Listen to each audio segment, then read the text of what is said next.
What I Am. Written by Night Breeze. Read by No One and Nobody.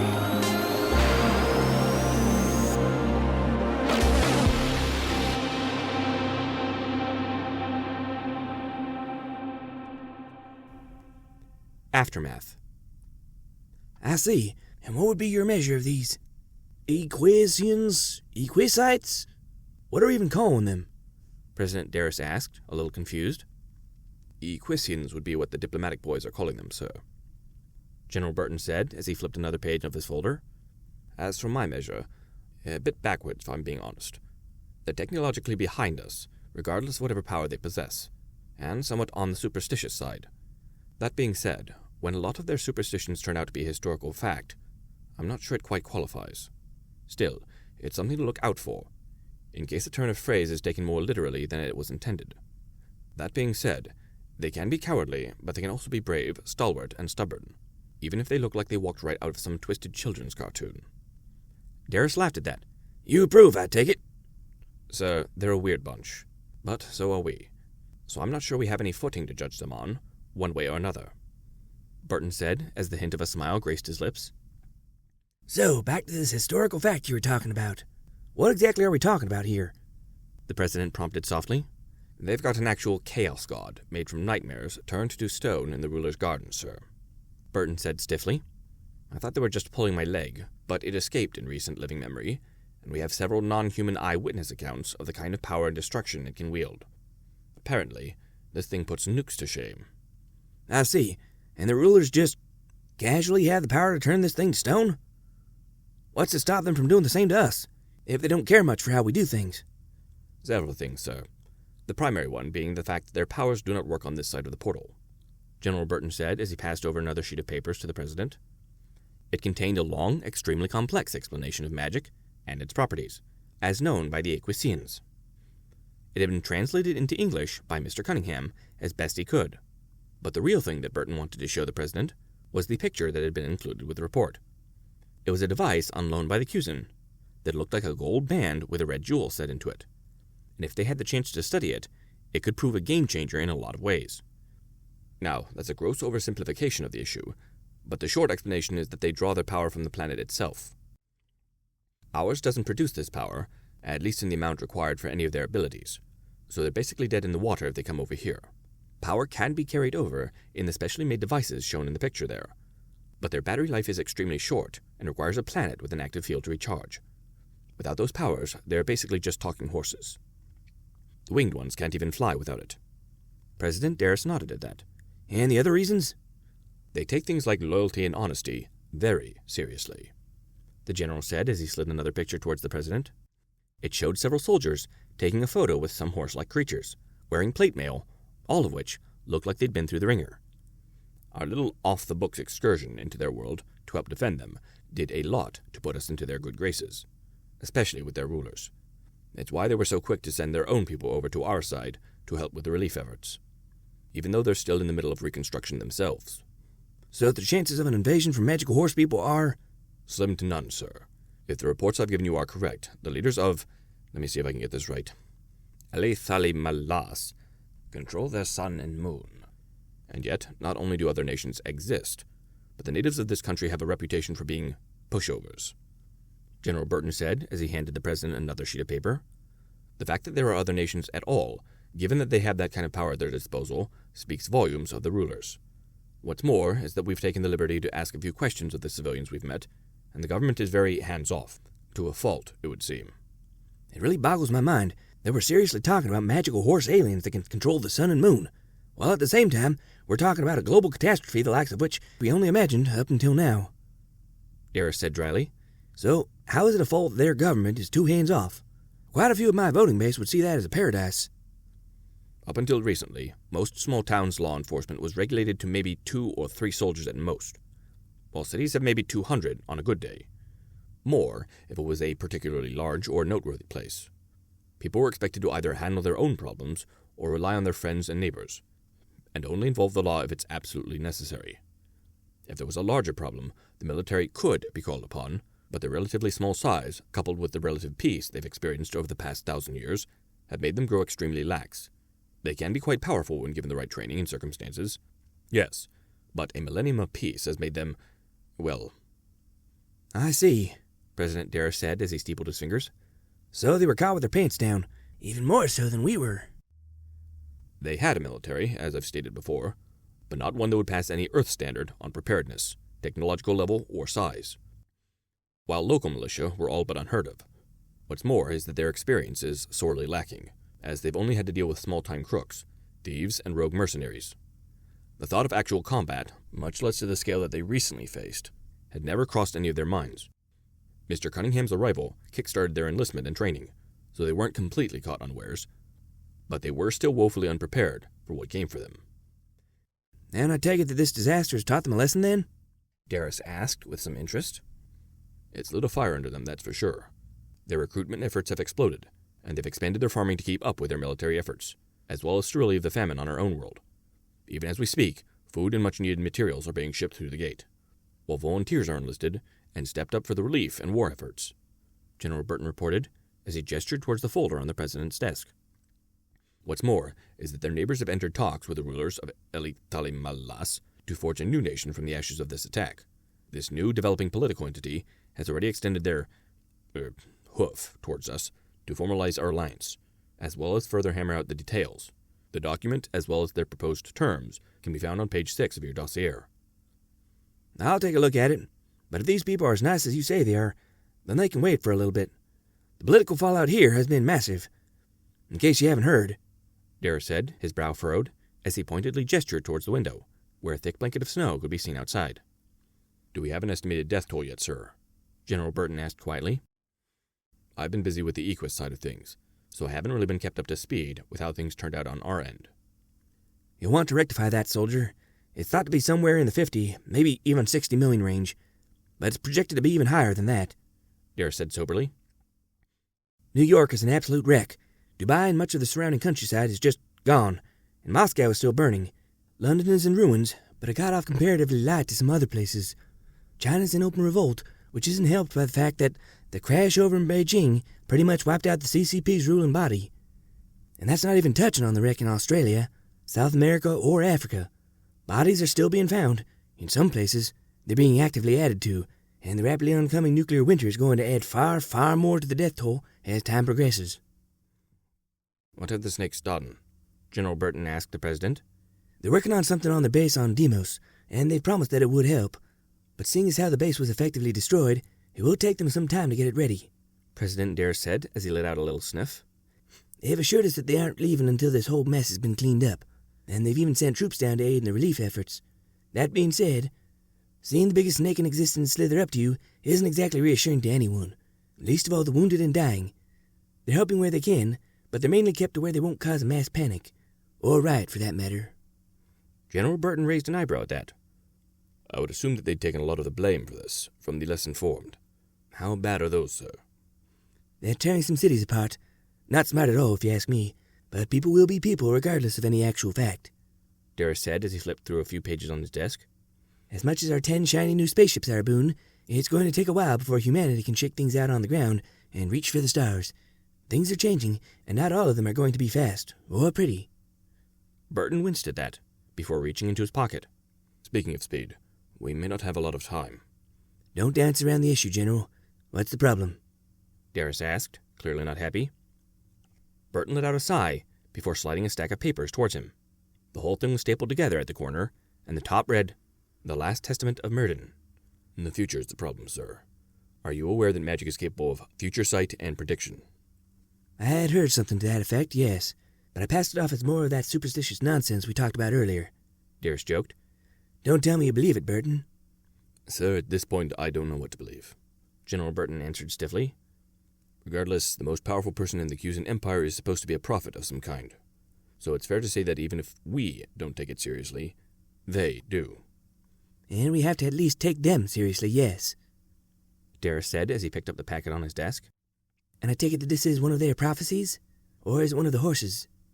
It came from the horse people, but it would be more accurate to say that it is one of ours, sir, General Burton said as he rubbed a hand on his forehead. One of the people who went to their world over 1,000 years ago was apparently some kind of prophet. and was one of the people who inspired the character Merlin in Arthurian legend. And what he saw somehow relates to us? Darius asked carefully. It would seem so, sir. We haven't shown the snakes this one yet, since we're still fuzzy on how accurate this thing is. But it's still a card to play in any oncoming peace talks with them. I'd study that if I were you. Even if it's nothing but a load of hooey, it may still help us get a leg up on the snakes as the situation evolves. Darius nodded at that, before quickly leafing through the pamphlet for a second. This is a bad thing, isn't it? We're not going to survive this, he stated quietly. According to the prophecy, no, Burton said, before a smile graced his lips. That being said, I've talked to both the snakes and the horses about prophecy, and it sounds like they're never a surefire thing. It's always what might happen, never what will happen. A warning of doom rather than an announcement? Darius asked, as he matched his general's smile. I think we can handle it. After all, it's what us humans have been best at. General Burton's smile became huge and wide at that. That's the spirit, sir. Spit in Death's eye and dare him to come and take us. They've given us the black eye, yes, maybe even dropped us to the mat, but we're still in this fight. That we are, President Darius said, before his smile slowly morphed into a frown. I just hope we have enough time to get back up onto our feet before the bell rings. Princess Celestia daintily put the cup of tea she was drinking to her lips, just as a knock rang out from the door to her parlor. She let out a sigh as she put down the cup, before giving her little sister a put-upon look. It never ends, does it? She asked her. The burden of command, dear sister, Luna remarked, before taking a sip of her own mug. Celestia gave her sister a wry grin at that, before she turned towards the parlor door.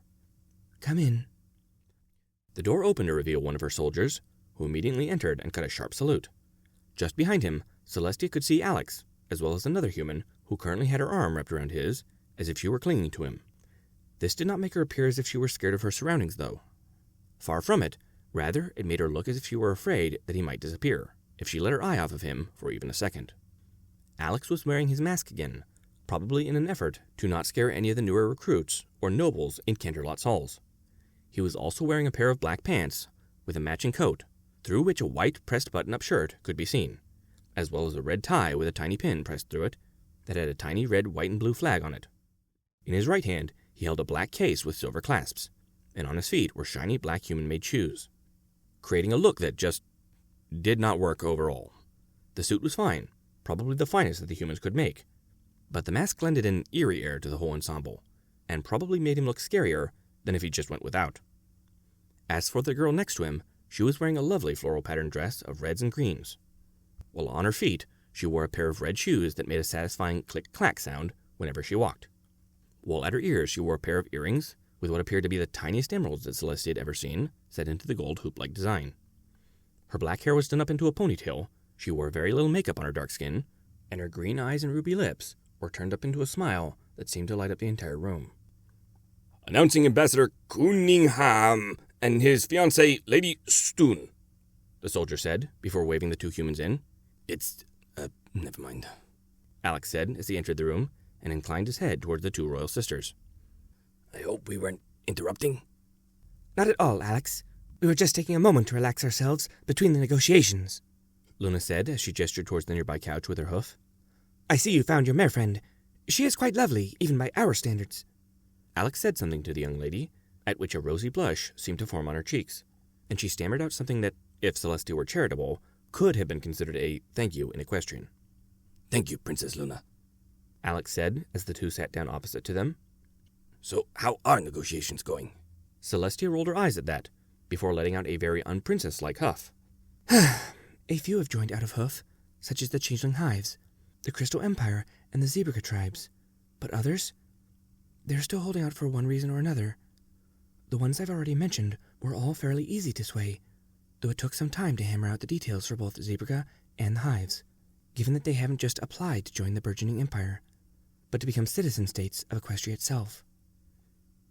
As for Minos, the Griffin Empire and the Dragonlands, all three have been quite stubborn, though for unrelated reasons, Luna said primly.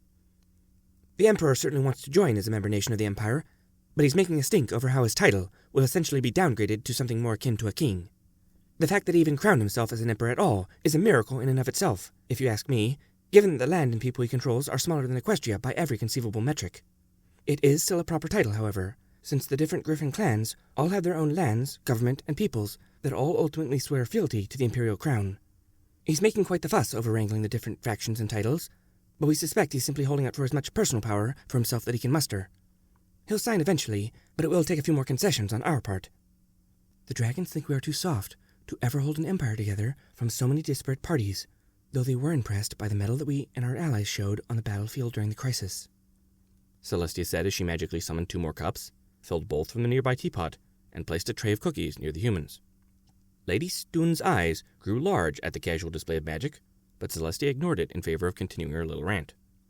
"They may come around eventually, but it would be more than likely that any dragons that join the formed empire will be individuals, rather than the Dragonlance as a nation. Still, our treaties with them will stand, so at the very least, they will not obstruct us." "And finally the Minotaurs," Alex said as he took a drink of the tea, while his fiancée politely took a cookie. "I imagine that they've shut down every possible attempt on principle." "Actually, no," Luna said, causing Alex to look up in surprise. "Their king was quick to agree, given that you humans were instrumental in the preservation of his island nation. The problem is that this has quickly led to a revolt amongst the upper class of his advisors. They are under the impression that their power and influence would shrink. Though if they actually took the time to read the blasted articles, they would see that the authority they had within their own states would remain largely unchanged. In fact, there is more room for their influence to grow, as it would essentially allow them free passage to everywhere in the Empire as its citizens, as well as opportunities for advancement far beyond the scope of their tiny island kingdom. Minotaurs can be quite stubborn when they put their minds to it, though, so it is quite possible that this boils over into a civil war before anything is signed." "Hush, Lulu. They're afraid of change, as are all people. Such a large one was bound to have a few hiccups," Celestia gently reprimanded her sister. "I gotta say, only a single war caused by such a shakeup? Seems like you guys got off lucky to me," the still incompletely healed human quipped as he lifted his mask to take a bite of cookie. His face was still quite the sight, but he somehow looked happier, lighter. Even with all the tragedy and responsibility that had been dropped upon his shoulders, his eyes had a sparkle to them that just hadn't been there before. "Things are rumbling all over back home. There were quite a few governments that were ruled by tyrants that suddenly found their positions far less stable than they were before. And there are those that have taken advantage of the tragedy itself to set themselves up as new rising powers. It's going to take a while for things to shake out properly." "Setting that aside, what has your government decided for you, now that you are home?" Luna asked curiously as she watched the humans eat. "I would assume that they want a more formally selected and trained person to act as ambassador." "Eventually. They've even got one lined up. Ambassador Sharon Bishop. Nice lady. I'm actually officially here to formally inform you of the change and introduce you later today. My job is mainly going to be interpreter, at least until the diplomatic team can be properly taught the language and brought up to speed. So you'll still see me for a few months, or more than that, depending on how fast they learn the language and culture." "Thank you, Alex. Was that all you wanted to talk to us about, though?" Princess Luna asked, shrewdly. The humans looked genuinely offended at that. "Is it a crime to want to show off your fiancée to your friends?" he asked in a mock-injured tone. "I figured that since I'm going to be staying on this side for a while, and she's basically glued herself to my hip, we could take the time to show her around. Actually introduce her to some of the wonderful ponies who decided to take pity on a poor, lost, wandering monster from the depths of space and all that. Since we don't have such an immediate problem hanging over our heads." Celestia raised an eyebrow at that. "I wouldn't call the problem resolved, Alex," she noted in a disapproving tone of voice. "No would I, but it's going to take a while before anything else happens, given the fact that the bugs like to pick over things before they commit to anything," Alex pointed out. "What's more is that the rest of the diplomatic team are busy unpacking and going through the info I've written up for them. So I've got a few minutes to myself before everything is suddenly on fire again."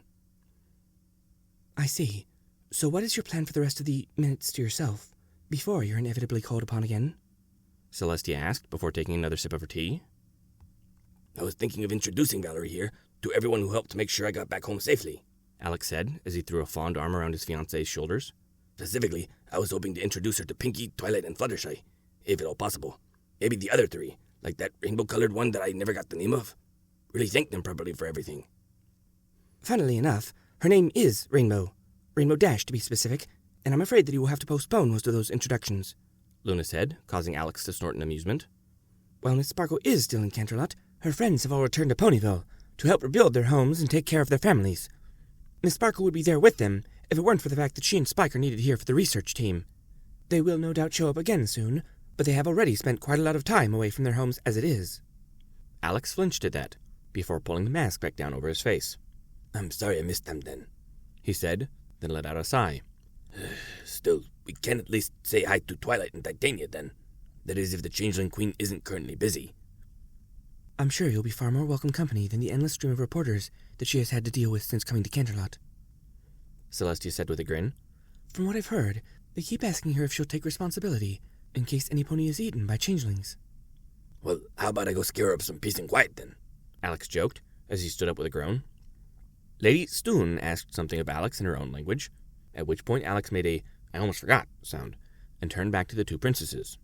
Oh, and one more thing. I have a gift for you two. They have a limited... your language doesn't have a word for this thing, does it? What is the word in your own tongue? Celestia asked curiously. It's battery.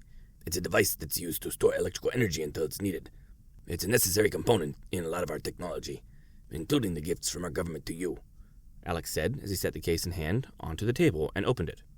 Inside were two flat rectangles that looked very reminiscent of the Kryn computers that had been recovered from the crash, with some notable exceptions. The one on the left was almost completely dark blue on the back, with a picture of Luna's cutie mark drawn upon its surface, while the one on the right was white with Celestia's own mark. Next to each was a thin wand that shared the color scheme with the devices, as well as the Royal Sisters' cutie marks on one end, and a small nub at the other. While not nearly as impressive in their specifications as the computers that the aliens made, these are still quite impressive, Alex said as he pulled Celestia's out and set it on the table in front of her. I'll set some time aside later to show you each how to work them, but it's best to just let them sit for now until we either get a generator over here, or, more likely, figure out how to convert magic into the proper voltage, and just power them off of Equus's magical field. I'm personally more in favor of the second, but Thank you for the gift, though I am unsure as to why, Luna started to ask. They contain those history books you were asking for, Alex explained to her, as well as quite a few other things. The diplomacy boys wanted to put our best foot forward and show you only the best of humanity, but I put a stop to that when I told them that I already told you about the Nazis. You'll find out about our bloody past eventually, and it reflects better on us in the here and now if you have a more truthful and complete picture of humanity. Start honest, so we can be seen as honest, you know? I completely understand, Celestia said with a small laugh. But why do you not just bring a few books? It would have taken some time to teach us how to read, but... These are the books, Alex said as he pulled out Luna's tablet, set it on the table as well, then closed the case with a snap. The amount you asked for wouldn't have fit in the suitcase I brought anyway. Besides, it's not like you can read our works yet anyway. Another thing to work on later. But for now, just know that these are for you. And they have a whole lot more uses than just as book repositories. Then thank you for the gift, Alex. We look forward to working out the future with you, Celestia said as she inclined her head towards the human. As do I. Now, if you'll excuse me, we have more friends to say hi to before work comes and finds us again, he said, before he held his hand out to his fiancée. She took it, and the two left the Royal Sisters to contemplate the gift they had been given, as well as the uncertain future that lay before them all. Valtori's breathing was slow and steady as he circulated the mana through his body. He could feel the foreign power that he had gathered twist and turn inside him, seeking release, but he held it firm. Despite the pain that coursed through his nerves, he was patient in his manipulation of this power, though, as it not only strengthened his soul, but increased his precision. It was an exercise that he had learned as a child and had never stopped being useful, for it not only strengthened his spiritual faculties, but his mental and physical ones as well. Even now, as he manipulated the collected power, he could feel the clock turn back, his cells energized and rejuvenated, all while his creaking old bones strengthened themselves as the power washed over him. Yet, as much as he staved off the Song of the Veil, it could never be completely frustrated in its design. Only a scant few centuries could be added onto his already long life in this manner, and even now he could hear the Veil's clarion call. The sweet song of his ancestors called for their child's journey home, but he knew that he could not answer. Not yet. Not when he still had so much to teach, so many younglings to impart the wisdom of the ancients to ensure that the learning of the Magi caste would persist long after his passing. As he continued in his meditation, he heard the door to his quarters open, and the sound of someone slither in. He did not open his eyes, though, even as the familiar presence reached the mat opposite to his own and prostrated himself before him. You have long ago surpassed me in the ranks of your own caste, High Priest. There is no longer a need to offer your respect in such a fashion, Valtori said, still not choosing to open his eyes. It is still polite to offer your respects to an old teacher and friend, especially when one comes to consult on a matter of the utmost importance, Yovakior said, as he slowly rose from his bow, his long tail coiled underneath him as he took a more comfortable seat. Then, by all means, please tell me what has transpired, Valtori said, as he released the power gathered from the ship's artificial field back into the local power supply. The lights around him briefly grew brighter, as the ship was not prepared for a sudden increase in power in this location. But the ancestor that served as the ship's computer was quick to adapt to the sudden change. He then opened his eyes to regard his old student. Yovakior was a young Nagala, at least young by the standards of the Arcanum, as he had yet to reach his 40th year. That being said, he was a Nagala from a prestigious family line that had not only earned the respect of his peers in the boardroom, but had also won the love of the warrior caste on the battlefield, having secured victory after victory against the now shattered Green Empire. To see such haunted worry in such a strong individual was a bit concerning, to say the least. It is about our cousins, one of our own. A priestess by the name of Akitesh has witnessed something that is beyond belief, Yovakior said, as he pulled out a small crystal from his pocket. Had her guardian not recorded the event, I myself would have passed her testimony off as nothing more than a young, inexperienced mind, broken by the troubles of the battlefield. Even then, distrust in her own is akin to building your home in the soft muck of the swamp. Valtori chastised him. The universe that our great creator has granted us is vast, and none truly understand the machinations of his grand design. To label a story as falsehood out of hand, because of its unbelievable nature, especially when the source of that tale is one who has proven trustworthy in the past, is the path of the fool and coward.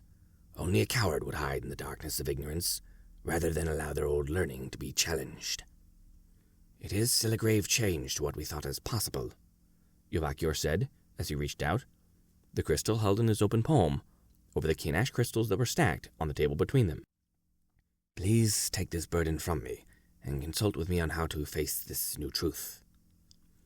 Valtori eyed the priest for a few seconds, before letting out a sigh. With a spark of his power, he levitated the crystal towards him, and without a second thought, he dove into the memory contained within. Within seconds, he knew everything within better than his own journals, and what he had learned had shaken him to his core.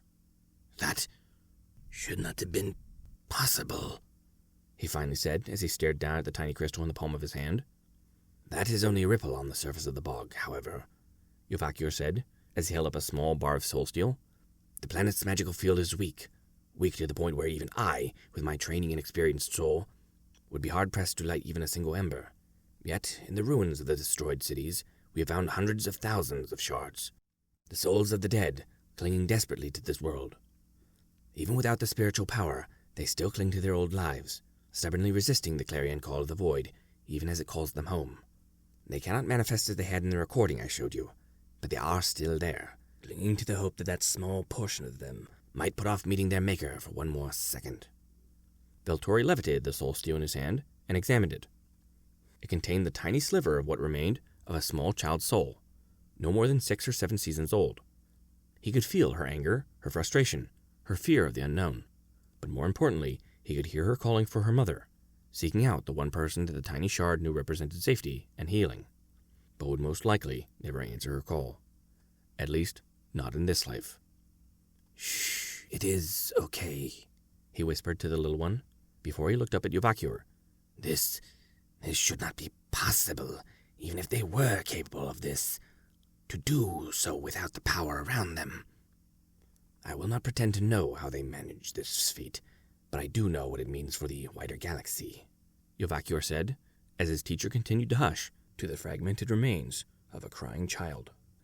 If others were to discover this place, to learn what these people are capable of, I can imagine the slaughter inflicted upon our cousins, Yovakior.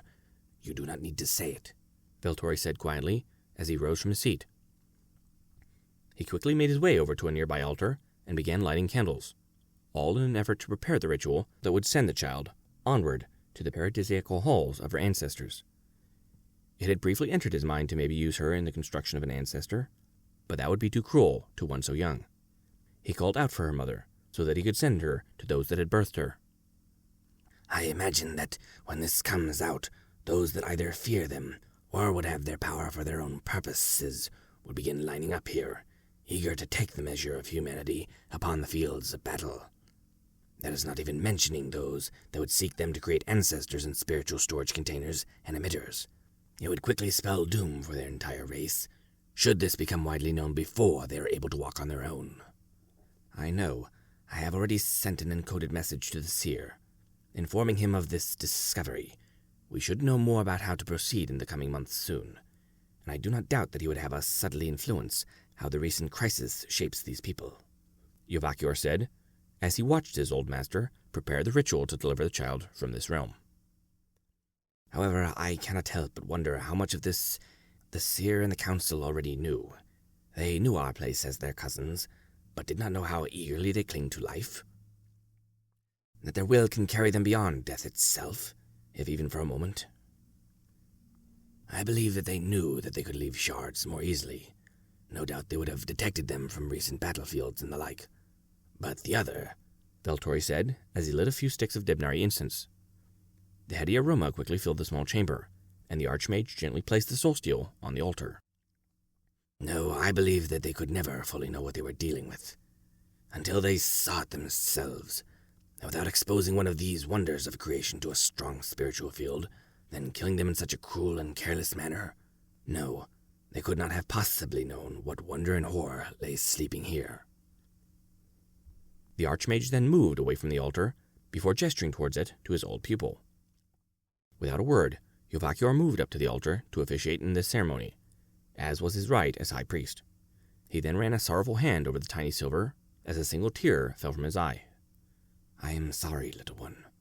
You were taken far too soon. No, little one. I do not know where your mother is. It is more than likely that she perished, and has already embraced the part of you brave enough to soldier on past the veil. She waits for you, as does your grand matriarch, and the many, many mothers since her time that have borne your mothers and fathers before you. Go now. Go to meet them, and be not afraid of what lies beyond. A wind seemed to pick up in the small room, causing the candles to sputter for a moment, but their flame held firm. A cry of joy faintly echoed through their minds, and for an instant both could see a small child, her raven hair dancing behind her as she ran through the faint smoke cast by the burning incense, her white dress billowing out as she turned and looked at them, her brown eyes sparkling with tears as she whispered something to them. Then she was gone to meet her ancestors, her gods, and her maker, to rest in the halls beyond the veil, where all souls come from, and all ultimately return. May you find the joy that was denied you here, little one, Veltori whispered into the suddenly empty-feeling room. Do not worry. We shall ensure that the friends and family you have left behind will meet out their lives, that your death will not be forgotten or forgiven. By the name, by his will, and by the charge that the Grand Serpent has given us, Yovakior intoned, before he used a tiny bit of his power to snuff out both candles in an instant. I commend you into hands far greater than ours. Your death was a tragedy, and I promise you, by all that I am, that those responsible shall meet the justice they so richly deserve. Veltori bowed his head at that, and both began to intone the ancient blessing together. The Great Serpent sees, the Great Serpent knows, the Great Serpent receives all into his glory.